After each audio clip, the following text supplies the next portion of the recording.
मैं doctor Ashok Kumar Gupta, associate professor Hindi, MSc राजकीय स्नातकोत्तर महाविद्यालय भरतपुर। प्रिय बच्चों, आज हम सामान्य हिंदी जो कि आपकी बीए, बीएससी और बीकॉम पार्ट प्रथम में जो चलती है, और इसमें दो भाग हैं, गद्य और पद्य। तो आज हम गद्य में आपके जो पाठ्यक्रम में दिया गया है प्रेमचंद, और प्रेमचंद का जो पाठ दिया गया है बड़े घर की बेटी, जो कि एक कहानी के रूप में है, इसके बारे में हम चर्चा करेंगे। सबसे पहले पाठ को जानने से पहले हम प्रेमचंद के बारे में जानना चाहेंगे कि प्रेमचंद का जन्म 31 जुलाई 1980 को वाराणसी के पास लमही गांव में हुआ। उनकी माता का नाम आनंदी देवी और पिता का नाम मुंशी अजैबराम था। जब वे 16 साल के थे तभी इनके पिता का देहांत हो गया, और यही कारण था कि परिवार के बोझ का इनके सिर पर आ पड़ा, और इनका असली नाम जो है धनपत राय था। इनकी शिक्षा का आरंभ उर्दू फारसी से हुआ। इन्होंने धनपत राय के नाम से उर्दू में पहला उपन्यास असरारे माविद लिखा, और उर्दू में ही पहली कहानी संसार का सबसे अनमोल रत्न लिखी। इसी तरह इनकी उर्दू कहानियों का पहला संग्रह सोजे वतन प्रकाशित हुआ, लेकिन इसे जब्त कर लिया गया और उन्हें हिदायत दी गई कि वे सरकारी अनुमति के बिना नहीं लिखें। यदि लिखा तो उन्हें जेल भेज दिया जाएगा। इसके बाद इनके अजीज दोस्त मुंशी दया नारायण निगम ने उन्हें प्रेमचंद नाम से लिखने की सलाह दी। उसके बाद प्रेमचंद ने निगम द्वारा संपादित जमाना पत्रिका में अपना लेखन कार्य प्रारंभ किया। हिंदी में उनकी पहली कहानी सौत, जो कि सरस्वती पत्रिका में प्रकाशित हुई। प्रेमचंद ने उर्दू और हिंदी भाषा में लगभग 15 उपन्यास और 300 के लगभग कहानियां लिखी। इनकी कहानियों में पंच परमेश्वर, नमक का दरोगा, बूढ़ी काकी, बड़े भाई साहब, ईदगाह, सवा सेर गेहूं, कफन, गुल्ली डंडा, पूस की रात और बड़े घर की बेटी आदि उल्लेखनीय है।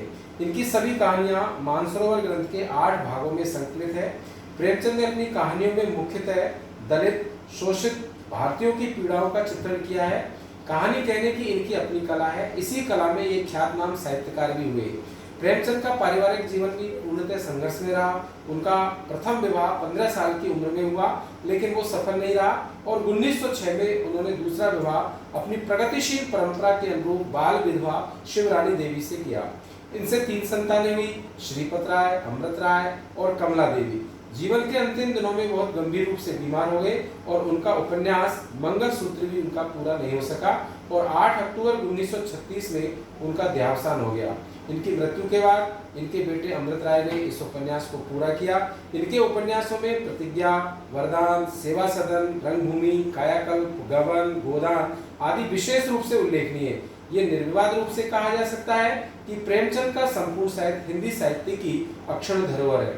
अब हम जो है बड़े घर की बेटी के बारे में ये जानना चाहेंगे। ये एक कहानी विधा में लिखी गई कहानी है।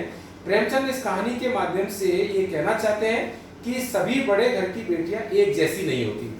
बेटी कैसी है इसका अनुमान उस बेटी के परिवार और उसके संस्कारों से ही लगाया जा सकता है। आनंदी के व्यक्तित्व में कुछ भी नहीं लगता जो उसके अहंकार और दर्प को सामने लाता हो, बल्कि यही लगता है कि प्रेम पाकर बड़े बड़े व्यक्ति भी सीधे सरल होकर आचरण करने लगते हैं। लाल सिंह जो दंड था, वह भी आनंदी के इस व्यवहार से लास्ट में पानी पानी हो जाता है, और श्री कंठ और बेनी माधव सिंह भी आनंदी के व्यक्तित्व से इतने प्रभावित हो जाते हैं कि उन्हें यह कहने के लिए बाध्य होना पड़ता है कि बड़े घर की बेटियां ऐसी ही होती है।